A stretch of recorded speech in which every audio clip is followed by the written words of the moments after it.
Hello ಸ್ನೇಹಿತರೆ, ಎಲ್ಲರಿಗೂ ನಮಸ್ಕಾರ. ನಿಮ್ಮ ಜಾಬ್ ಇನ್ಫೋ ಚಾನಲ್ಗೆ ಸ್ವಾಗತ. ಇವತ್ತಿನ ಮಾಹಿತಿ ಏನಪ್ಪ ಅಂತಂದರೆ ಸ್ನೇಹಿತರೆ, ಆರ್ಥಿಕ ವರ್ಷ ಆರಂಭವಾಗುವ ಮುನ್ನ ನಾವು ಎಲ್ಲ ಒಂದು ನೋಟಿಫಿಕೇಷನ್ಗಳನ್ನು ಹೊರಡಿಸ್ತೀವಿ ಅನ್ನುವಂಥ ಒಂದು ಸರ್ಕಾರ ಭರವಸೆ ಕೂಡಿತ್ತು. ಆದರೆ ಅದಕ್ಕಿಂತ ಮುಂಚೆನೇ ನಮ್ಮ ನ್ಯಾಯಾಂಗ ಇಲಾಖೆಯಿಂದ ಒಂದು ನೇಮಕಾತಿ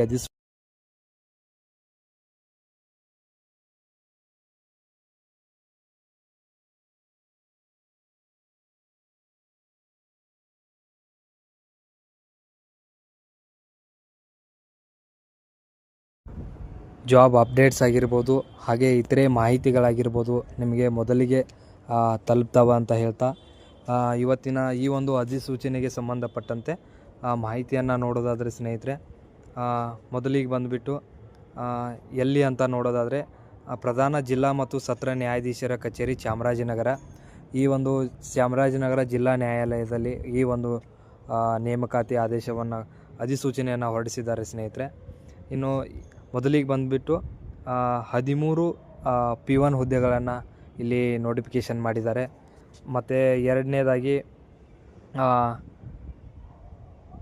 ಶೀಘ್ರ ಲಿಪಿಗಾರರು ಗ್ರೇಡ್ 3 ಹುದ್ದೆಗಳಿಗೆ ಸುಮಾರು 4+2 ಬ್ಯಾಕ್ಲಾಗ್ ಹುದ್ದೆಗಳು ಸೇರಿ 6 ಹುದ್ದೆಗಳಿದ್ದಾವೆ ಶೀಘ್ರ ಲಿಪಿಗಾರರು ಕೂಡ. ಇನ್ನು ಮೂರನೇದಾಗಿ ಸ್ಟೆನೋಗ್ರಾಫರ್ ಕೂಡ ಈ ಒಂದು ಅಧಿಸೂಚನೆ ಕೂಡ ಆಗಿದೆ ಸ್ನೇಹಿತರೆ. ಸ್ಟೆನೋಗ್ರಾಫರ್ ಹುದ್ದೆಗಳಿಗೆ ಕೂಡ ಇಲ್ಲಿ ಎಷ್ಟು ಹುದ್ದೆಗಳಂತ ನೋಡೋದಾದರೆ ಸ್ನೇಹಿತರೆ, ಸ್ಟೆನೋಗ್ರಾಫರ್ ಬ್ಯಾಕ್ಲಾಗ್ 2 ಹುದ್ದೆಗಳು ಸೇರಿದಂತೆ ಒಟ್ಟು 21 ಹುದ್ದೆಗಳಿಗೆ ಸಂಬಂಧಪಟ್ಟಂತೆ ಒಂದು ಅಧಿಸೂಚನೆ ಆಗಿರ್ತದೆ ಸ್ನೇಹಿತರೆ. ಯಾಕಂದರೆ ಬೆರಳಚ್ಚುಗಾರರು ಮತ್ತು ಶೀಘ್ರ ಲಿಪಿಗಾರರು ಸಾಕಷ್ಟು ವರ್ಷಗಳಿಂದ ನೇಮಕಾತಿ ಪ್ರಕ್ರಿಯೆ ಬೇರೆ ಬೇರೆ ಇಲಾಖೆಗಳು ನಡೆದಿಲ್ಲ. ಆದರೆ ಈ ಬಾರಿ ಈ ಒಂದು ಅಧಿಸೂಚನೆಯನ್ನು ಹೊರಡಿಸಿದ್ದಾರೆ. ಯಾರು ಈ ಒಂದು ಹುದ್ದೆಗಳಿಗೆ ಕಾಯ್ತಾ ಇದ್ದೀರಿ ಸ್ನೇಹಿತರೆ, ನಿಮಗೆ ಇದೊಂದು ಸುವರ್ಣ ಅವಕಾಶ ಅಂತಲೇ ಹೇಳ್ಬೋದು.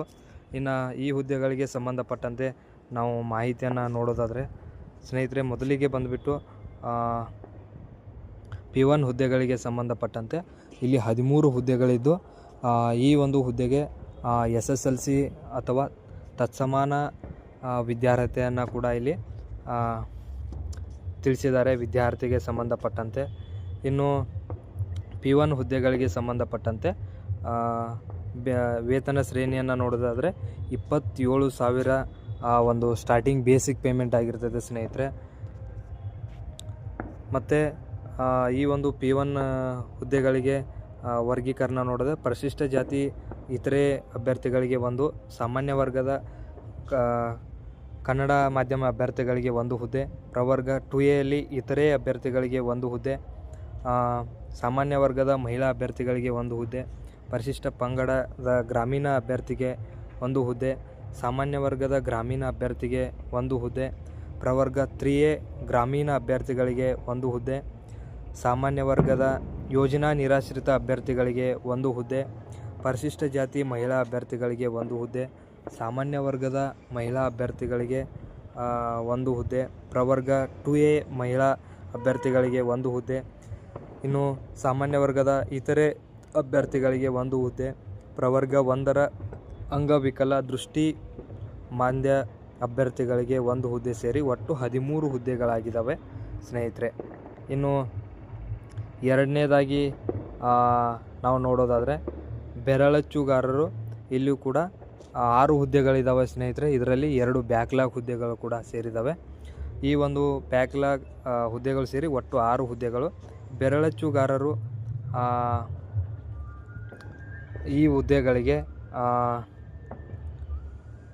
ಒಂದು ಶೈಕ್ಷಣಿಕ ವಿದ್ಯಾರ್ಹತೆಯನ್ನು ನೋಡೋದಾದರೆ ದ್ವಿತೀಯ PUC ಅಥವಾ ಅದಕ್ಕೆ ತತ್ಸಮಾನವಾದ ಯಾವುದೇ 3 ವರ್ಷದ ಡಿಪ್ಲೊಮಾ ಕೋರ್ಸ್ ಅಥವಾ ತತ್ಸಮಾನ ಪರೀಕ್ಷೆಯಲ್ಲಿ ಉತ್ತೀರ್ಣರಾಗಿರಬೇಕು.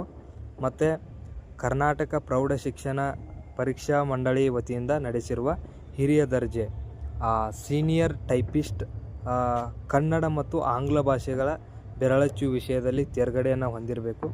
ಅಥವಾ diploma in commercial practice secretarial ಪ್ರಾಕ್ಟೀಸ್ನಲ್ಲಿ ಉತ್ತೀರ್ಣರಾಗಿರಬೇಕು ಮತ್ತು ಅದರಲ್ಲಿ ಕನ್ನಡ ಅಥವಾ ಆಂಗ್ಲ ಭಾಷೆಯಲ್ಲಿ ಯಾವುದಾದರೂ ಒಂದು ಭಾಷೆಯಲ್ಲಿ ವಿಷಯದಲ್ಲಿ ಉತ್ತೀರ್ಣರಾಗಿದ್ದರೆ ಅಂತಹ ಅಭ್ಯರ್ಥಿಗಳು ಉಳಿದ ಕನ್ನಡ ಮತ್ತು ಆಂಗ್ಲ ಭಾಷೆಯ ಬೆರಳಚ್ಚು ಪರೀಕ್ಷೆಯನ್ನು ಕರ್ನಾಟಕ ಪ್ರೌಢ ಪರೀಕ್ಷಾ ಮಂಡಳಿ ವತಿಯಿಂದ ನಡೆಸುವ ಹಿರಿಯ ದರ್ಜೆ ಸೀನಿಯರ್ ಗ್ರೇಡ್ ಪರೀಕ್ಷೆಯಲ್ಲಿ ತೇರ್ಗಡೆಯನ್ನು ಹೊಂದಿರಲೇಬೇಕಾಗಿರ್ತದೆ ಸ್ನೇಹಿತರೆ.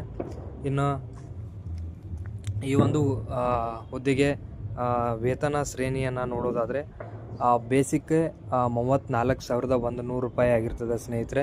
ಇದು ಕೂಡ ಇವರ ಬೇಸಿಕ್ ಅಷ್ಟೇ. ಇದಕ್ಕೆ HRA DA ಮತ್ತು ಇನ್ನುಳಿದ ಅಲವೆನ್ಸ್ ಕೂಡ ಆ್ಯಡ್ ಆಗಿ ಬರುವಂಥದ್ದು. ಇನ್ನು ನೇಮಕಾತಿ ವಿಧಾನವನ್ನು ನೋಡೋದಾದರೆ ಇಲ್ಲಿ ಮುಂದಿನ ಒಂದು ಹುದ್ದೆಯನ್ನು ನೋಡೋದಾದರೆ ಸ್ನೇಹಿತರೆ, ಶೀಘ್ರ ಲಿಪಿಗಾರರು ಸ್ಟೀನೋಗ್ರಾಫರ್ ಅಂತ ಕರಿತೀವಿ. ಒಟ್ಟು ಇಲ್ಲಿ ಕೂಡ 2 ಹುದ್ದೆಗಳಿದ್ದಾವೆ. ಬ್ಯಾಕ್ಲಾಗ್ಗೆ ಸಂಬಂಧಪಟ್ಟಂತೆ 2 ಹುದ್ದೆಗಳಿದ್ದಾವೆ. ಈ ಒಂದು ಹುದ್ದೆಗಳಿಗೆ ಸಂಬಂಧಪಟ್ಟಂತೆ ನಾವು ಶೈಕ್ಷಣಿಕ ವಿದ್ಯಾರ್ಹತೆಯನ್ನು ನೋಡೋದಾದರೆ ದ್ವಿತೀಯ PUC ಅಥವಾ ಅದಕ್ಕೆ ತತ್ಸಮಾನವಾದ ಯಾವುದೇ 3 ವರ್ಷದ ಡಿಪ್ಲೊಮೊ ಕೋರ್ಸ್ ಅಥವಾ ಪರೀಕ್ಷೆಯಲ್ಲಿ ಪಾಸಾಗಿರಬೇಕು. ಜೊತೆಗೆ ಕರ್ನಾಟಕ ಪ್ರೌಢ ಶಿಕ್ಷಣ ಮಂಡಳಿ ವತಿಯಿಂದ ನಡೆಸುವ ಹಿರಿಯ ದರ್ಜೆ ಸೀನಿಯರ್ ಗ್ರೇಡ್ ಕನ್ನಡ ಮತ್ತು ಆಂಗ್ಲ ಭಾಷೆಗಳ ಬೆರಳಚ್ಚು ಮತ್ತು ಶೀಘ್ರ ಲಿಪಿ ವಿಷಯದಲ್ಲಿ ತೇರ್ಗಡೆಯನ್ನು ಹೊಂದಿರಬೇಕು. ಅಲ್ಲಿ ಸೀನಿಯರ್ ಟೈಪಿಸ್ಟನ್ನು ಕೂಡ ಪಾಸಾಗಿರಬೇಕು ಮತ್ತು ಸ್ಟೀನೋಗ್ರಾಫರ್ ಈ ಒಂದು ಪರೀಕ್ಷೆಯಲ್ಲಿ ಕೂಡ ಪಾಸಾಗಿರಬೇಕು. ಸ್ನೇಹಿತರೆ, ಇಲ್ಲಿ ನೇಮಕಾತಿ ವಿಧಾನವನ್ನು ನೋಡ್ತಾ ಬಂದರೆ ಮೊದಲಿಗೆ P1 ಹುದ್ದೆಗಳಿಗೆ ಒಂದು ನೇಮಕಾತಿ ವಿಧಾನ ಯಾವ ರೀತಿ ಇದೆ ಅಂತ ನೋಡೋದಾದರೆ ಸ್ನೇಹಿತರೆ, ಇಲ್ಲಿ ನೋಡಿ, ಈ ಒಂದು P1 ಹುದ್ದೆಗಳಿಗೆ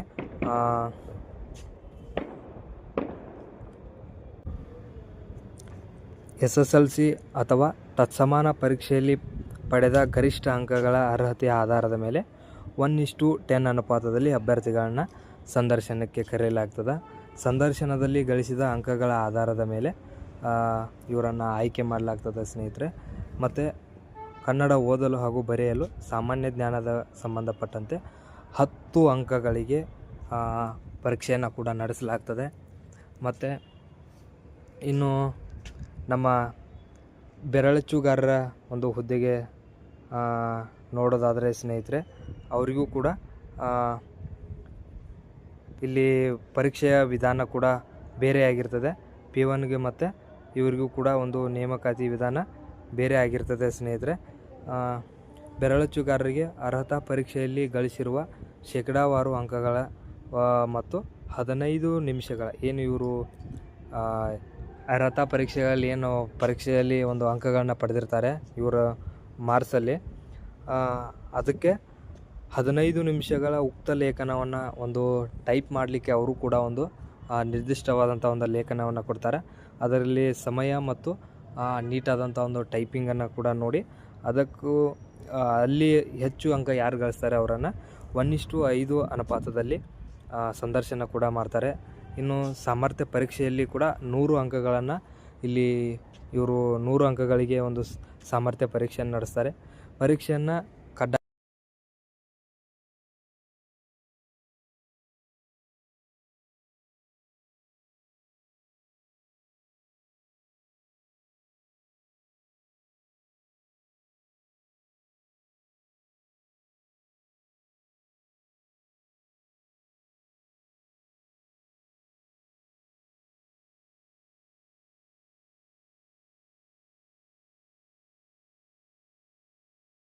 ಐದು ನಿಮಿಷಗಳ ಉಕ್ತ ಲೇಖನವನ್ನು ತೆಗೆದುಕೊಂಡು 45 ನಿಮಿಷಗಳಲ್ಲಿ ಕಂಪ್ಯೂಟರ್ನಲ್ಲಿ ಅನುಲಿಪಿ ಮಾಡುವ ಸಾಮರ್ಥ್ಯ ಪರೀಕ್ಷೆಯಲ್ಲಿ ಗಳಿಸುವ ಅಂಕಗಳ ಆಧಾರದ ಮೇಲೆ 1:5 ಅನುಪಾತದಲ್ಲಿ ಸಂದರ್ಶನಕ್ಕೆ ಕರೀತಾರೆ. ಇಲ್ಲಿ ಕೂಡ ಸಾಮರ್ಥ್ಯ ಪರೀಕ್ಷೆಗೆಂದು 100 ಅಂಕಗಳನ್ನು ಇಟ್ಟಿರ್ತಾರೆ. ಪರೀಕ್ಷೆ ಪಾಸಾಗಲು 50% ಅಂಕಗಳನ್ನು ನೀವು ಪಡೀಲೇಬೇಕು ಕಡ್ಡಾಯವಾಗಿ ಸ್ನೇಹಿತರೆ. ಇನ್ನು ಈ ಒಂದು 3 ಹುದ್ದೆಗಳಿಗೆ ಸಂಬಂಧಪಟ್ಟಂತೆ ಫೀಸನ್ನು ನೋಡೋದಾದರೆ ಸಾಮಾನ್ಯ ವರ್ಗ, ಪ್ರವರ್ಗ 2A, 2B, 3A, 3B ಅಭ್ಯರ್ಥಿಗಳಿಗೆ 200 ರೂಪಾಯಿ ಅರ್ಜಿ ಶುಲ್ಕವನ್ನು ನಿಗದಿಪಡಿಸಿದ್ದಾರೆ. ಮತ್ತು ಪರಿಶಿಷ್ಟ ಜಾತಿ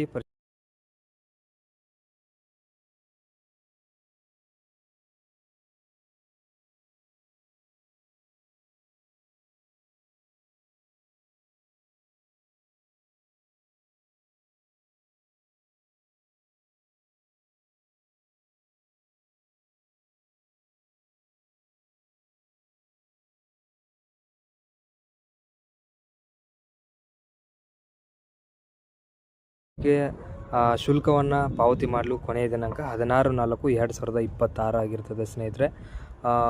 ಇನ್ನುಳಿದ ಹೆಚ್ಚಿನ ಮಾಹಿತಿಗಳಿಗೆ ನಾವು ಕೆಳಗೆ ಡಿಸ್ಕ್ರಿಪ್ಷನ್ ಬಾಕ್ಸಲ್ಲಿ ಈ ಒಂದು ವೆಬ್ಸೈಟ್ ಲಿಂಕನ್ನು